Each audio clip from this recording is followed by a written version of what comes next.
Men g'aroyib mo'jizalar izidan tushganman. O'tmish bizga qoldirgan. Bu yerga kiritishganiga haligacha ishona olmayman. O'tkazib yuborib bo'lmaydigan sirlar izidan. Delfinlarni jonimdan ortiq ko'raman.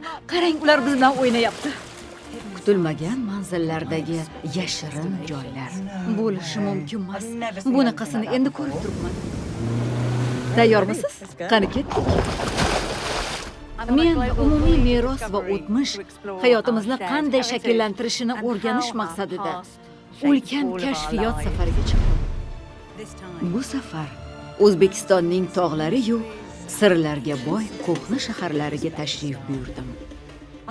Men bu yerga hayratlanarli darajada noyob va o'zaro chambarchas bog'langan madaniyat yaratish maqsadida zaminning turli burchaklaridan ming yillar davomida kelgan sayyohlar, ko'chmanchilar, dehqonlar, askarlar va savdogarlar faoliyatini o'rganmoqchiman. Ishontirib aytamanki, bu g'oyatda boy tarix va barchamizni hayotimiz bilan bog'liq. Men Buyuk Ipak yo'lining sirlarini ochish harakatidaman. Buncha bejirim bo'lmasa bu. Bu yerlardan ilgari hech bunaqasi topilmagan. Tarixni yaratgan kuchli ayollar. Demak, u o'z nufuzini ayolining ajdodlari orqali qo'lga kiritgan. Olis cho'llarda taraqqiy etgan quyoshga sig'inuvchi xalqlar. Axir bu dunyodagi yagona nusxa. Agar u gapira olganida qanday hikoyalarni aytib bergan bo'lardi? O'zbekistonning hayratbaxsh xazinalariga xush kelibsizlar.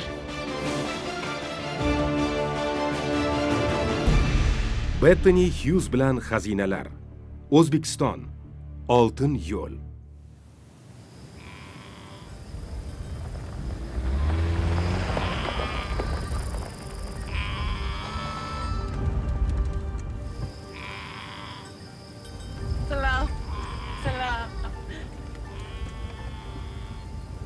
Mana bu turdagi tirbandlik joni dilim.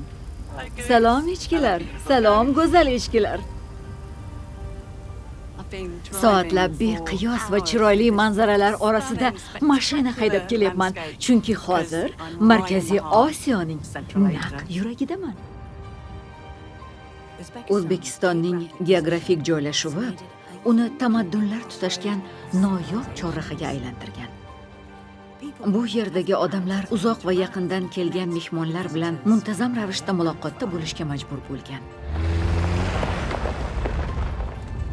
Hozir men yo'l olayotgan joy o'sha qiziqdan qiziq madaniyatlar almashinuvining izlariga to'la hudud hisoblanadi. Mening ilk xazinam mamlakatning janubidan joy egallagan, qadimda Baktriya nomi bilan tanilgan hudud. Miloddan avvalgi 4-asrda Baktriyaga olib boruvchi bu g'aroyib tog' yo'li nihoyatda ajib bir voqeaning guvohi bo'lgan. Uzoq vaqtdan beri bu yerga kelgim kelardi. Chunki aynan shu yerda tarixdagi eng buyuk sevgi qissalaridan biri sodir bo'lgan. Mana shu yerga Shimoliy Yunonistondan chiqqan zabtkor jangchi Iskandar Zulqarnayn Markaziy Osiyoni bo'ysundirish uchun harbiy yurishi davomida kelgan. Aytishlaricha, u shu yerdagi bir qo'rg'onni egallamoqchi bo'lgan. Mahalliy hokim esa mayli ola qol, askarlaring ucha olsa albatta dedi. 300 kishilik qo'shin tog'dan ko'tarila boshladi. Ko'pchiligi o'ldi, ammo oxir oqibat Iskandar qo'rg'onni baribir egalladi va hokimning qiziga ko'ngil qo'yib, u bilan turmush quradi. Bu tarixga abadiy muhrlangan muhabbat qissalaridan biri. Malika Raksana bilan bo'lgan bu muhabbat ayni paytda muhim siyosiy ittifoq ham edi. Bu Iskandarning o'z hukmronligini mustahkamlash usullaridan biri bo'lgan.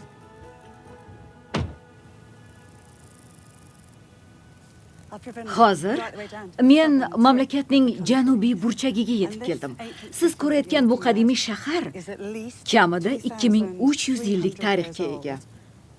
Ehtimol bu shaharni Iskandar vorislaridan biri bunyod etgandir, yo bu Iskandarni o'zi qurgan so'nggi buyuk shahri bo'lishi ham mumkin. Kampirtepa miloddan avvalgi 4-asrdan milodiy 2-asrgacha. Kampirtepa Umumiy maydoni 130 ming kvadrat metrdan oshuvchi ulkan xom g'ishtdan qurilgan mustahkam shahar qo'rg'on. Aslida bu shahar bunyod etilganiga sabab ana u yerdagi ulkan daryo. Hozir uni Amudaryo deb atashadi, ammo qadimgi Yunonlar uni Oks deb atashgan. U savdo va o'zaro aloqalarning asosiy qon tomiri bo'lib, madaniyatlarni bog'lab turgan. Ammo hozir u chegaraga aylangan. Chunki hozir O'zbekistonda turibman. Daryoning narigi sohili bo'lsa Afg'oniston. Bu shahar madaniy aloqalar o'chog'i sifatida gullab yashnagan. Buning dalili Termizdagi muzeyda saqlanmoqda va men u yerga alohida ruxsat bilan kirish baxtiga muyassar bo'ldim. Rostdan ham juda omadliman, chunki bu yerda hududdagi madaniy aloqalarga oid g'aroyib dalillar bor. Mana bunga bir qarang. Qo'limdagi bu tanga Iskandar Zulqarnaynning tangasi. Iskandarning Misrda o'tkazgan vaqtlaridan ilhomlanib tushirilgan Ammon shohlari tasviri bilan. Endi esa shu yerda topilgan aksariyat tangalarning orqa tomoniga qarang. Unda Yunonistondagi Olimpiyada joylashgan va qadimgi dunyoni 7 mo'jizasidan biri bo'lmish Zevs haykali aks etgan. Iskandar vorislarining tangalarida ham sharq ta'sirining ramzlari aks etgan. Mana bu esa Dimetriy. U fil boshini eslatib turuvchi dubulg'a kiyib olgan. Tangaga tushirilgan bu tasvir Dimetriyning hukmronligi Hind yarim oroligacha cho'zilganiga ishora. Ikki tomonlama ta'sir shakllandi. Milodiy 1-asrda hukmdor bo'lgan Kushonlar sulolasi o'zlari bilan Hindistondan buddaviylikni olib kirdi. Fayoz tepa, milodiy 1-asr. Bu ta'sirni Termizning shundoqqina yonginasida, sehrli bir joyda hali ham ko'rish mumkin. Bu joy ilk bor 2000 yil avval barpo etilgan. Ziyoratchilar bu yerga meditatsiya qilish va Buddaning ma'rifat ramzi bo'lgan bu ulkan inshoot yaqinida bo'lish istagida kelgan. Chunki bu Markaziy Osiyodagi eng yirik buddaviylik majmuasi edi. Bu yerda sodir bo'lgan voqealar buddaviylikning Xitoy va Tibetga tarqalishiga turtki bo'lgan.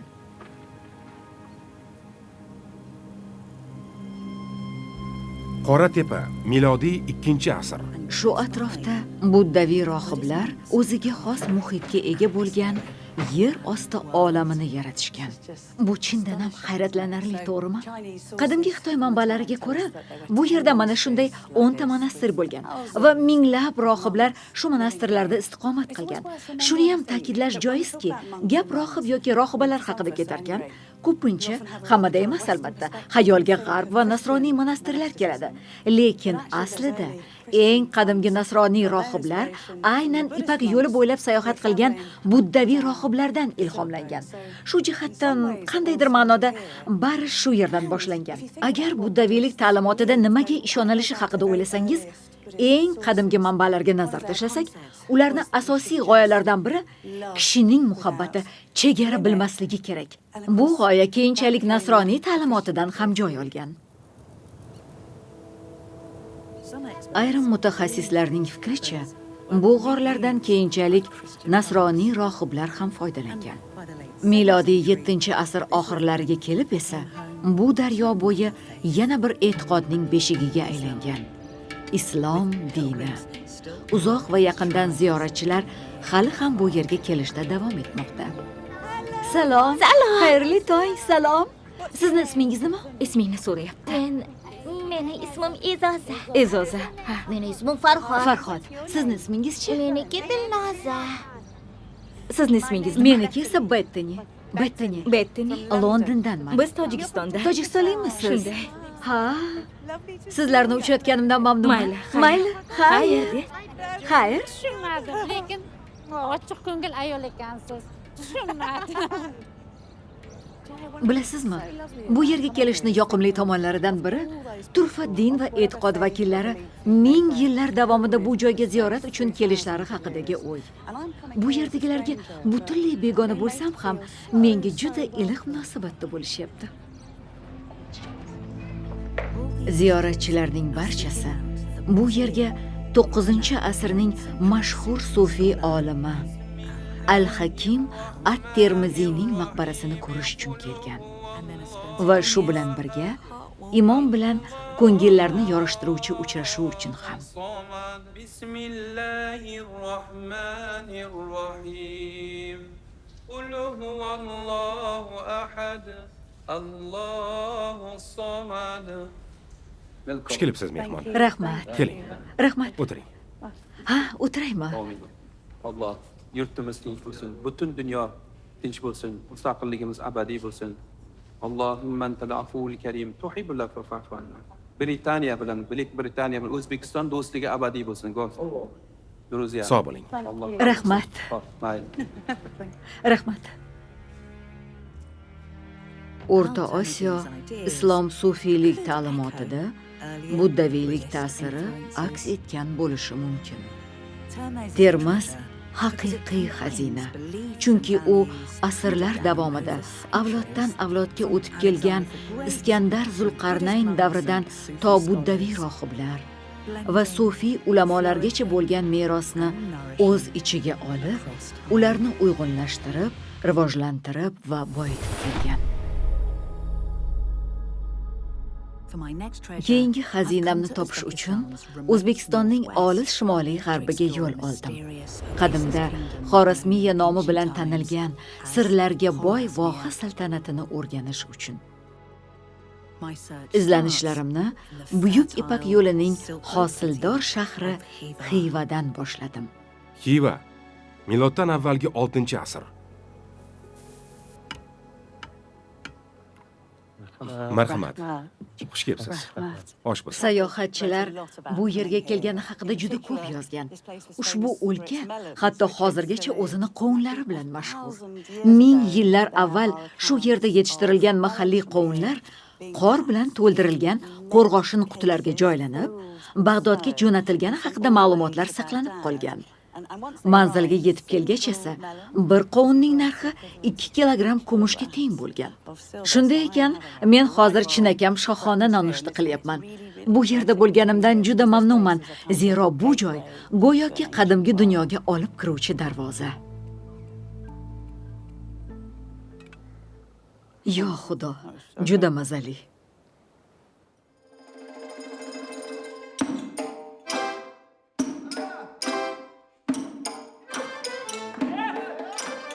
Bu yerda o'lkaning yanada qadimiy o'tmishiga ishora qiluvchi izlar mavjud. 1000 yillar davomida shu yerda ijro etilgan lazgi nomli sirli raqs. Ushbu raqsning harakatlarida inson ruhiyatining tabiat, ayniqsa quyosh bilan hamohangligi aks etadi.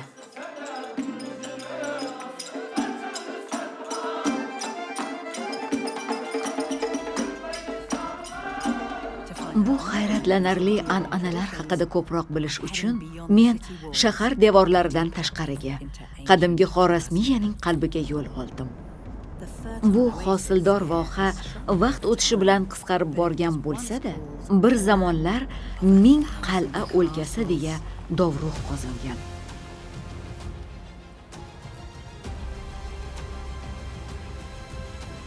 Daxma chilpiq, miloddan avvalgi 1-asr.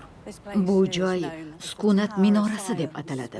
Sababi 2000 yil avval saltanatning oliy qatlam vakillari o'lgach, qoldiqlari shu yerga keltirilgan. Qachonlardir bu yerda Zardushtiylik dini vakillari yashagan. Ular jasadlarni ko'mish yoki yoqish tabiat unsurlarini ifloslaydi deb ishongani bois marhum jasadlarini ochiq havoda qushlar yeb ketishi uchun qoldirishgan.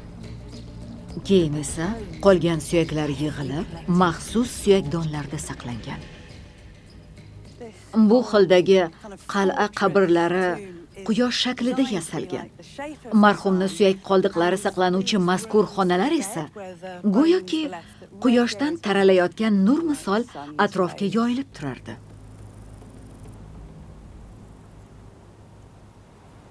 Zardushtiylik dunyodagi eng qadimiy dinlardan biri bo'lib, miloddan avvalgi 6-asrdan to islom yuksalgunga qadar, ya'ni 12 asr mobaynida aynan shu yerda gullab yashnagan. Afsonaga ko'ra, Zardushtiylik dinining asoschisi Zardusht aynan shu yerda sehrli nur ortidan ergashar ekan, unga vahiy yuborilib, payg'ambarga aylanadi.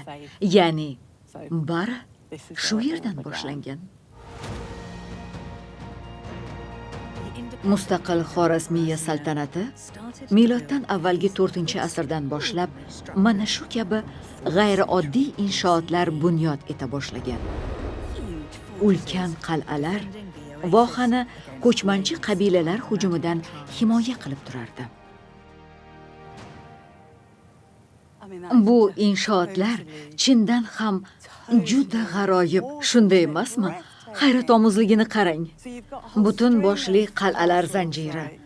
Ayrim qal'alar hatto shu qadar katta bo'lganki, naq 2000 nafar odamni sig'dira olgan.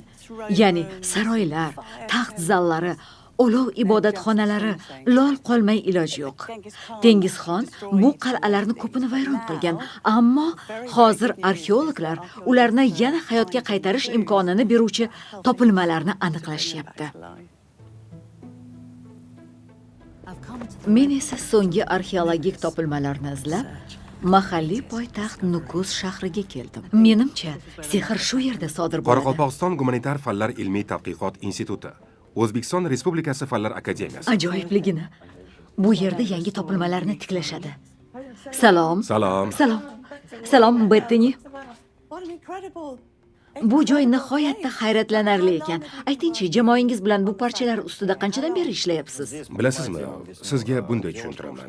Gap shundaki, bu parchalar ustida ishlash hech qachon tugamaydi. Tom ma'noda butun umr davom etadi. Qal'adan topilgan devoriy suratlar qoldiqlari qachonlardir shu hududda yashagan aholi haqida ma'lumot beradi. Diqqat bilan qarang. Mana, ko'ryapsizmi? Bu inson ko'zi. Bu esa yanoq suyagi. Mana bu soch. Va qarang. Sochi orqaga o'rib turmaklangan. Ha, shunda bu ayol kishimi yo erkakmi? Men bilmayman. Bilmayman. Hali qancha ochilmagan sirlar bor. Noyob yashil va ko'k pigmentlar bu madaniyatning g'oyat boy bo'lganini anglatadi. Chindan ham aql bovar qilmas topilma. Bular necha yillik tarixga ega? Ehtimol miloddan avvalgi 3 yoki 2-asrga tegishli. Miloddan avvalgi bo'lishi mumkin emas. Hozirda bu Markaziy Osiyodagi eng qadimiy devoriy suratlar. Va biz ularni tiklanishini ko'ryapmiz. Bu qoyil maqom. Qal'alardan topilgan boshqa rasmlarga podshohlar, zardushtiylik ramzlari va muqaddas hayvonlar tasviri tushirilgan. Jamoaning topilmalari shu bilan cheklanib qolmaydi. Bu yerni usti yopilganiga ko'ra, tagida nimadir bo'lsa kerak-a? Aytingchi, tagida nima saqlanyapti? Bu Ichan qal'adan topilgan devoriy rasm. Aha. Yozuv bor ekan. Bu yozuvmi? Ha, shunday. Ha. Bu yozuv. Mazkur hayratlanarli matn oromiy yozuvida bitilgan. Ammo uning tili sirli xorazmiy tilidir. Unda nima yozilganini bilasizmi? Tarjima qilganmisizlar? Hali yo'q. Hozircha bu yozuvni faqat 4-5 kishigina o'qiy oladi. Butun dunyoda-ya? Ha. Tasanno. Ha, shunday. Demak, bu hozircha jumboq. Ha. Bu yerda o'tmishdan qandaydir maxfiy xabar bor, lekin uni hali o'qiy olmaymiz. Qadimgi Xorazm tili bo'yicha mutaxassislar, iltimos sizdan kelib shu matnni tarjima qilib beringlar. Bu yozuv saltanat a'yonlarining suratlari bilan birga topilgan. Tarjima qilingach, ularning yashirin sirlari oshkor bo'ladi. Demak, bu Ha. Bu podshohlik sulolasi. Toji bilan. Ha. Toji qandaydir Ha, gajaksimon shunday. ekan. Bu tojni dunyoda bironta ham o'xshashi yo'q va biz uni nimaligini bilmaymiz. Nimadan yasalganini? Xuddi shunday. Bu ajoyib topilmani, uzr gapingizni bo'ldim, zero ushbu manzarani ko'rishni o'zi chinakam baxt. Ha. Axir bu tom ma'noda dunyodagi yagona nusxa. Bu qadimgi Xorazm podshohining o'z saltanati qudratining cho'qqisida turgan paytidagi tasviri. Sizningcha, agar u gapira olganida qanday hikoyalarni aytib bergan bo'lardi? Demak, bu erkak kishi. Erkakmi yo ayol aniqni ayta olmaymiz. U malika ham bo'lishi mumkin-da. Ha, bo'lishi mumkin. Ehtimol. Ehtimol. Shunday ekaniga ishona qolaman. Katta rahmat sizga. Arzimaydi. Kirishimizga ruxsat berdingiz, juda Sog' xursand bo'ling. bo'ldik.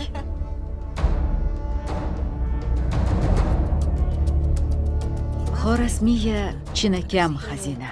Chunki bu yerda o'tmish izlari hanuzgacha o'chgani yo'q. Uning olisligi bebaho mo'jizalarni saqlab qolgan va biz ularni hamon o'rganmoqdamiz.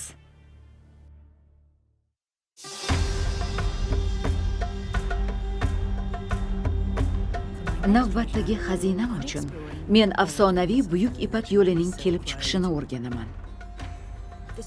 Bu shunchaki oddiy yo'l emas, balki miloddan avvalgi 2-asrda boshlangan murakkab savdo tizimi bo'lgan. Uzoq masofalarni bosib o'tuvchi savdogarlar uchun yuklarni oson tashish imkoniyati juda muhim edi. Buni butun umrim davomida orzu qilganman. Shu bois to'xtab o'tmasam bo'lmasdi. Marhamat, qarshi Salom. oling rastalar. Salom, salom, salom. Bu qurut. Ya'ni qattiq fermentlangan pishloq. Bu qurutmi? Ha, qurt. Voy xudoyim, rahmat. Demak, bu biya sutidan tayyorlangan, ya'ni ot sutidan. Hozir uni tatib ko'raman. Tatib ko'rsam bo'ladimi uni? Albatta. Qani bir tatib ko'raychi. Yo xudoyim, tishlolmayapman, qattiq ekan. Nima qilay? Men noto'g'ri yetgan bo'lsam kerak. Bu ham ot sutidanmi? Voy, voy tilim, juda mazali ekan. Menga yoqdi. Chakki emas. Chakki emas. Yeb ko'rayotganimning sababi bu haqida tarixda Yunon geograflari ham yozgan. Bu yerda fermentlangan ot suti borligi haqida. Marco Polo hatto bu yerda fermentlangan ot sutidan tayyorlangan pishloqli mayda to'plar topishingiz mumkin degan. Juda mazali. Xuddi oq vino kabi. Sotib olaman. Narxi qancha? Tasodifiy uchrashuv Buyuk Ipak yo'lining mehmondo'stlik an'analari hanuz davom etayotganini isbotladi.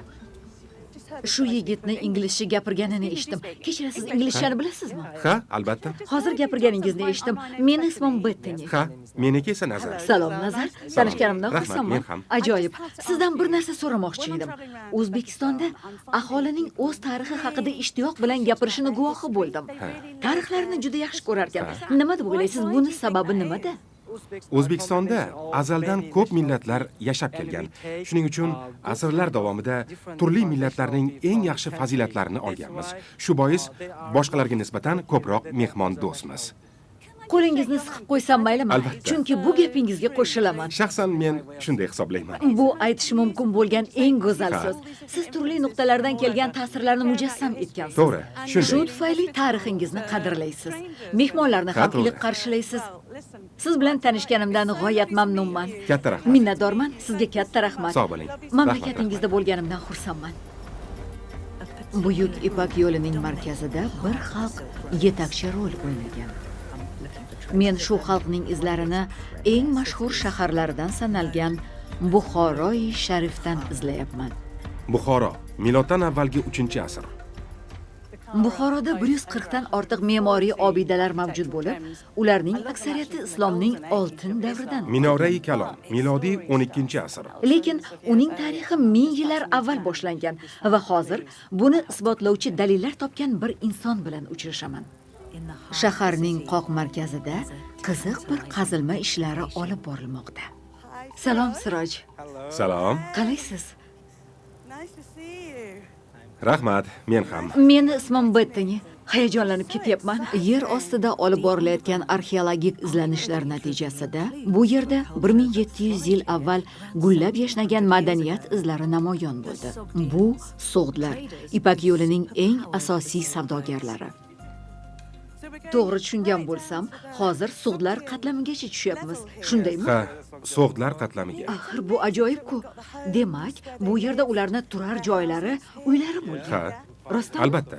Biz bir qator sopol Ha, buyumlar mana topdik. ko'ryapman. Yana qabrlar ham. Topilmalaringiz haqida aytib bering. Juda ko'p va shu qatorda juda qiziq narsalar topdik. Ulardan biri juda muhim topilma. Mana bu. Qarang. Qoyil, zo'r ekan. Ha. Ushlab ko'rsam bo'ladimi? Ha, albatta. Oho, Marhamat. qarang. Buncha bejirim bo'lmasa, bu sizningcha qaysi davrga tegishli? 3-4 asrlar atrofida. Milodiy. Ha, milodiy. Demak, bu yuk tashuvchi tuya. Bunisi yuklari. Shundaymi? Ha, To'g'rimi? ha, yana bu juda muhim. Chunki ilgari bunaqasini hech topmagandik. Demak, ehtimol ular uy hayvonlarini ham ko'chirishgan. Demak, tuyaga hayvon Ha, olishgan. ha. Uy hayvonimi? It yoki mushuk kabi? Biz ham it yoki mushuk deb o'ylayapmiz. Ta'rifga til ojiz. Demak, bu yerda chavandoz bo'lgan. Ular qandaydir yuk, aytaylik, suv tashigan va o'zlari bilan uy hayvonlarini ham olgan. Bu juda Ha, zo'r-ku. bu juda qiziq. Demak, bu butun Markaziy Osiyodagi eng qadimiy, ustiga yuk ortilgan tuya haykalchasi, to'g'rimi? Ha, bu xildagisini birinchi bor topishimiz. Ha.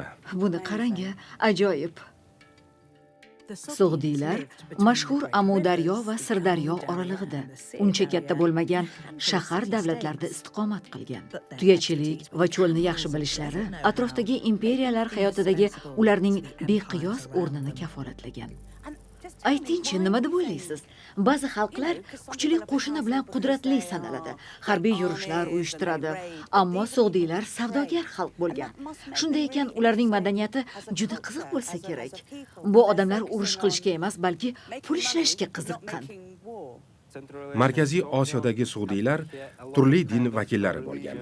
Sharqdan g'arbgacha savdo qilgan, son sanoqsiz mamlakatlarni ko'rgan va tabiiyki ko'p madaniyatlar bilan qo'shilib o'zaro uyg'unlashgan. Ha, bu juda muhim. Demak, ular hamma bilan til topishgan va hammani Ha, tushungan. ha, Ajoyib xalq ekan. Menga ular yoqdi.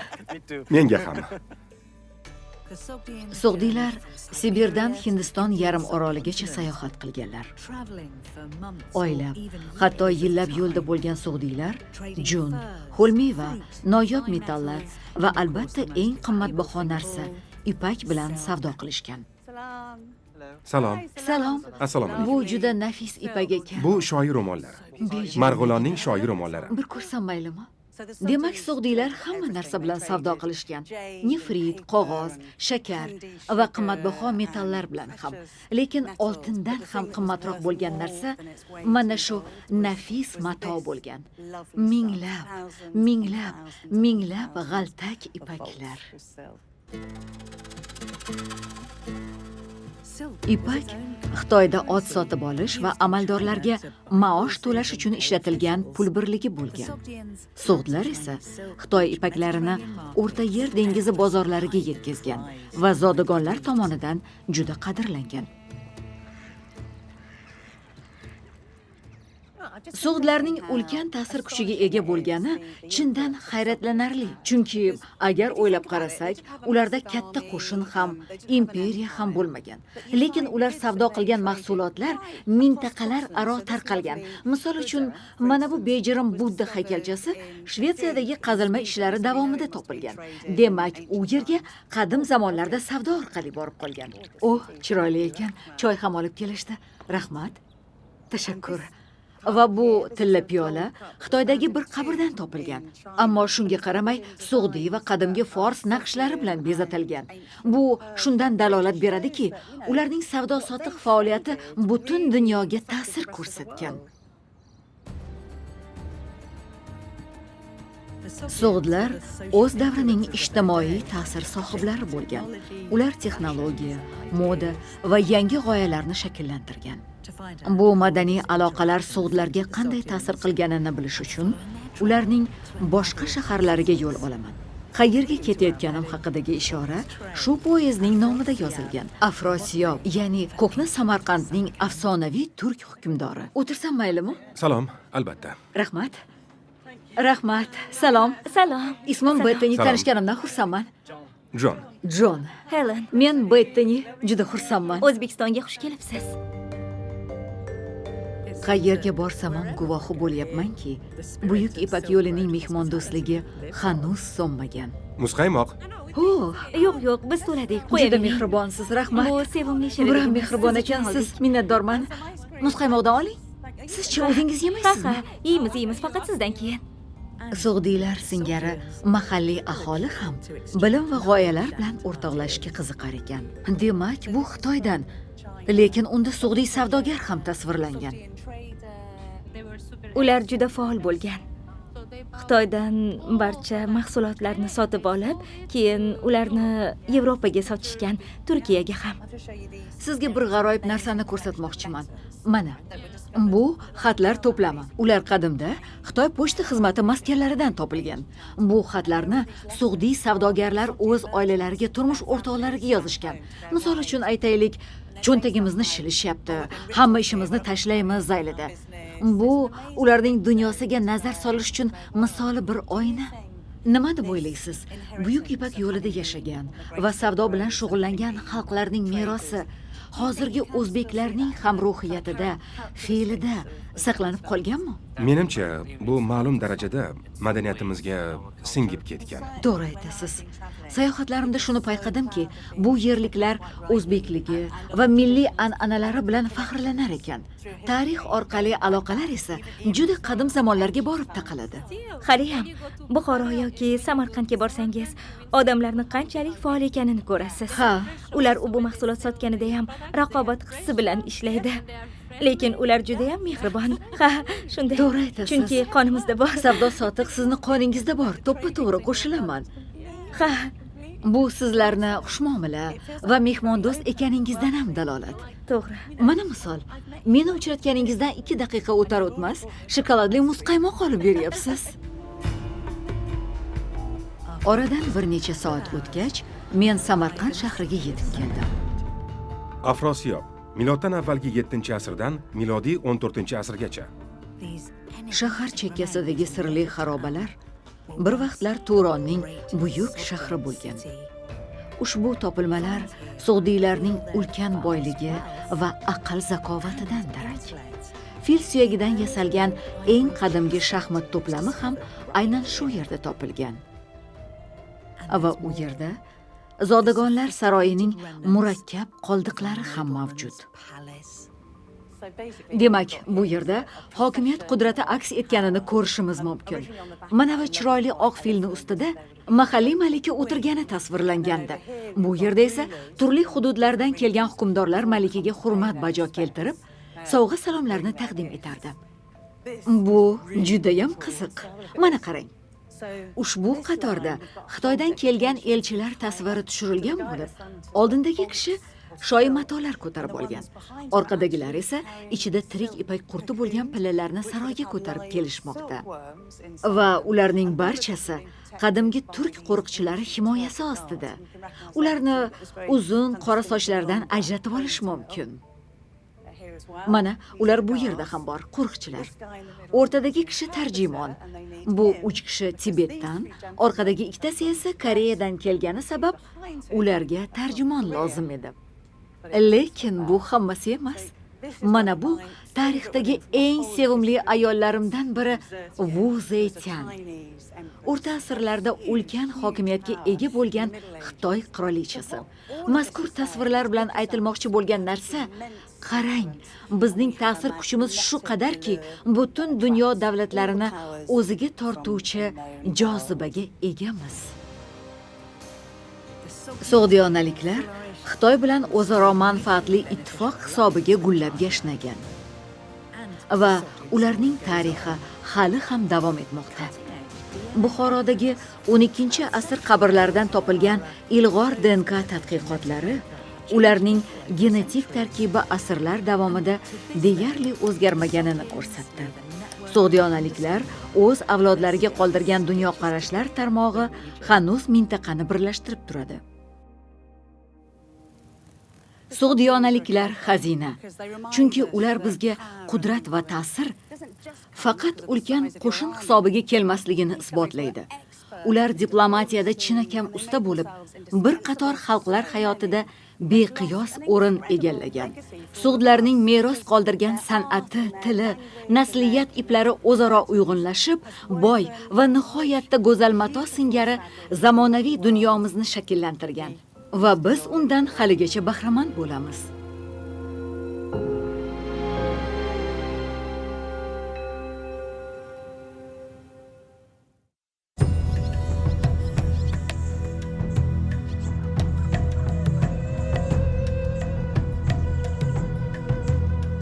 Mening so'nggi xazinam ulug'vor shahar maqomiga sazovor bo'lgan Samarqand.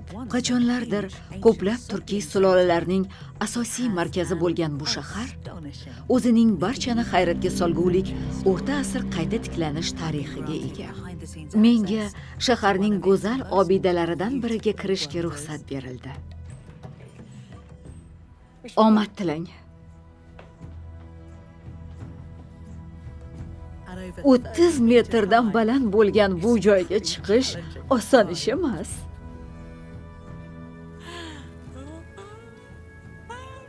Chiqa oldim. Biram ajoyib. Mana buni maxsus ruxsat desa bo'ladi, yo xudoyim. Hoynahoy bu dunyodagi eng go'zal manzaralardan biri bo'lsa kerak. Salom, Samarqand. Registon maydoni, milodiy 14-17 asrlar. Bu Samarqandning Registon maydoni. Bir vaqtlar shaharning yuragi bo'lgan bu yerda odamlar g'oyalar almashinuvi uchun yig'ilardi.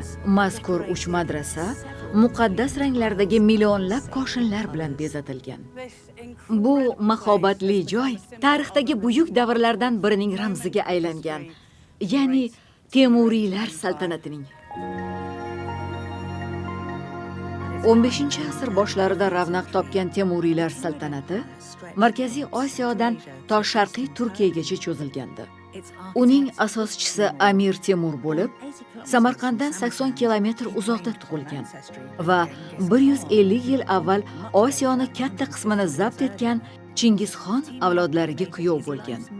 Temur yangi buyuk saltanat qurishni o'z oldiga maqsad qilib qo'ygandi. Temur yoxud G'arbda Tamerlan nomi bilan mashhur hukmdor bugungi kunda O'zbekistonning milliy qahramonlaridan biriga aylangan. Biroq Samarqandga kelsangiz, nafaqat uning buyukligi haqida rivoyatlar eshitasiz, balki uning hayoti atrofidagi ayollar ta'sirida shakllanganini ham kashf qilasiz.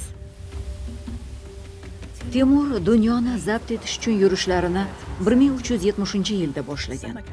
Samarqand esa uning tojidagi gavharga aylanishi kerak edi.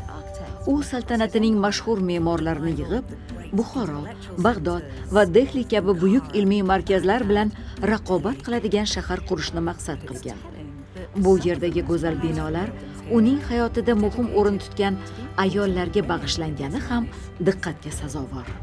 Shohizinda maqbarasi, milodiy 11-19 asrlar. Temur bu yerni o'zining eng sevimli oila a'zolari, ya'ni aniqroq aytganda opa-singillari, xotinlaridan biri, jiyani va o'z enagasi uchun ajratib qo'ygandi. Ular shu hashamatli maqbaralarda dafn etilgan va biri afsonaga aylangan.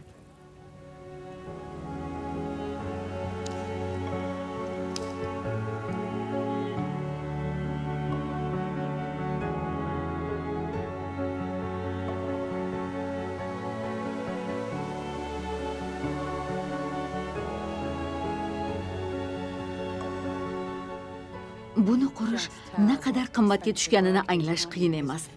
Mayda detallargacha nozik did bilan ishlanganini qarang. Nihoyatda mohirona birlashtirilgan.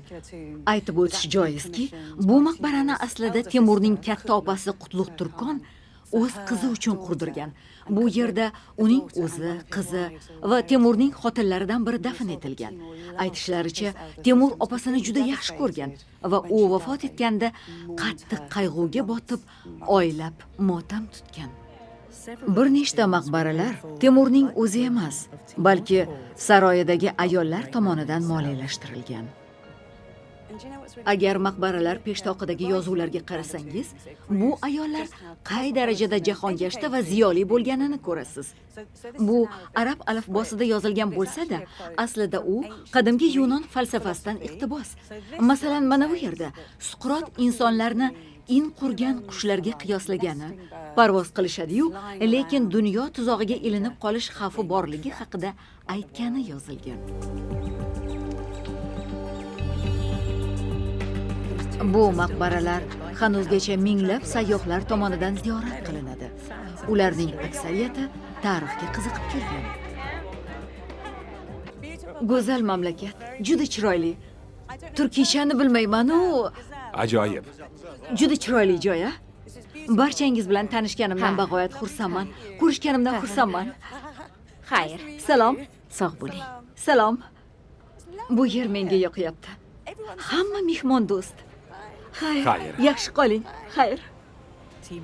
Timurga ta'sir o'tkazgan ayollar faqat uning opa-singillari emasdi.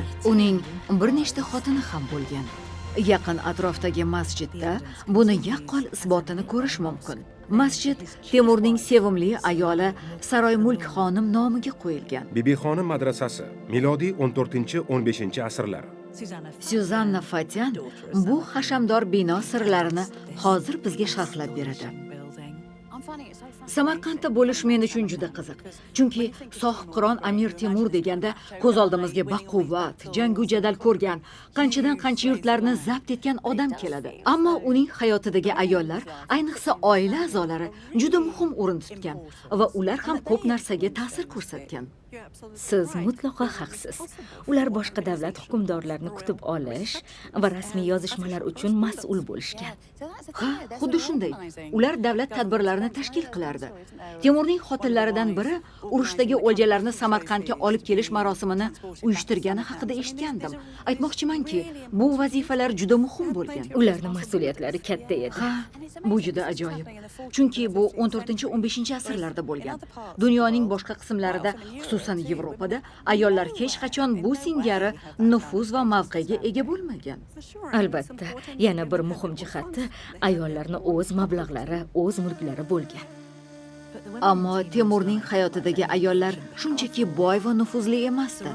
Jumladan, Saroy Mulk xonim Temurning hukmdorlik huquqida hal qiluvchi rol o'ynagan. Agar masjidni peshtoqiga nazar tashlasak, u yerda bir yozuvni ko'rishimiz mumkin. Unda bu masjidni Amir Timur Ko'ragon qurdirgan deb yozilgan. Ko'ragon xonning kuyovi degani.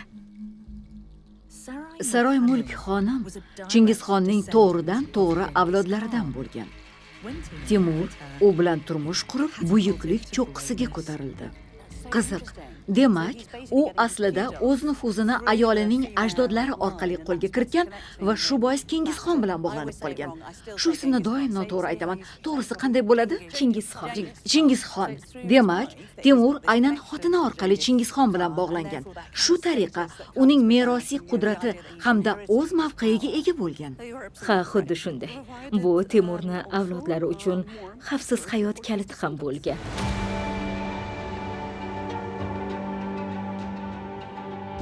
Saroy Mulk xonim nafaqat Temurning mavqeini ko'targan, balki uning o'ng qo'liga ham aylangandi. 35 yillik harbiy yurishlari davomida Temur davlat boshqaruvini ko'pincha unga qoldirardi. U nihoyatda zukko ayol bo'lganga o'xshaydi. Bu uning noyob tasviri. Rasmda u Shimoliy Eronda Temurga yordam berish uchun ot minib ketayotgani ko'rsatilgan. Demak, u harakatchan ayol ham bo'lgan. Menga yoqqan fazilati shuki, o'zining farzandi bo'lmasa-da, Temurning kanizaklardan bo'lgan bolalarini shaxsan o'zi tarbiyalagan. Shu tarzda uning merosi avloddan avlodga o'tib kelgan. Temur 1405-yilda vafot etgach, Saroy Mulk xonim ham ko'p o'tmay olamdan o'tgan. Ammo uning merosi Temurning vorisi, nabirasi Ulug'bek orqali saqlanib qoldi. Saroy Mulk xonim uning tarbiyasida katta ahamiyat kasb etgan. Keyinchalik Ulug'bek Samarqandni yanada gullab yashnatib, ilm markaziga aylantirgan. ulug'bek bu yerda olimlar va astronomlardan iborat ilmiy jamoa tuzgan va aynan mana shu madrasani o'zida mingdan ortiq sayyoralarni o'z ichiga olgan yulduzlar jadvalini yaratgan. Bu astronomik jadval to 19-asrgacha Yevropadagi astronomlar uchun asosiy standart vazifasini o'tagan. Samarqandning yaratilishida san'at va ilm, ayollar va erkaklar birdek hissa qo'shgan va u hanuz uchrashuvlar markazi. Oh, salom. Salom, isming nima? Meni ismim Arulla. Ara, sen qayerliksan? Men Las Piñasdanman. Mayli, omon bo'l. Rahmat. Tanishganimdan xursandman. Bu ko'zni quvontiruvchi, qalb, aql va ruhiyatga orom bag'ishlovchi xazinadir.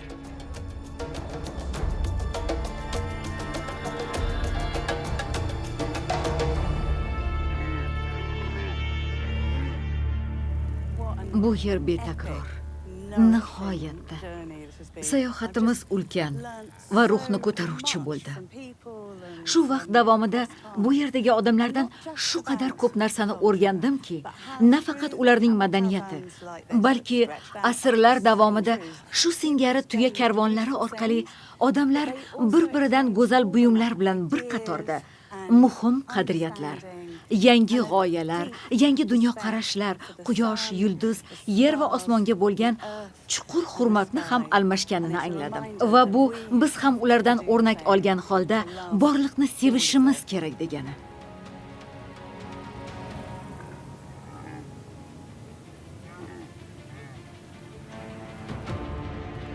Ssenariy muallifi va boshlovchi Bettany Hughes.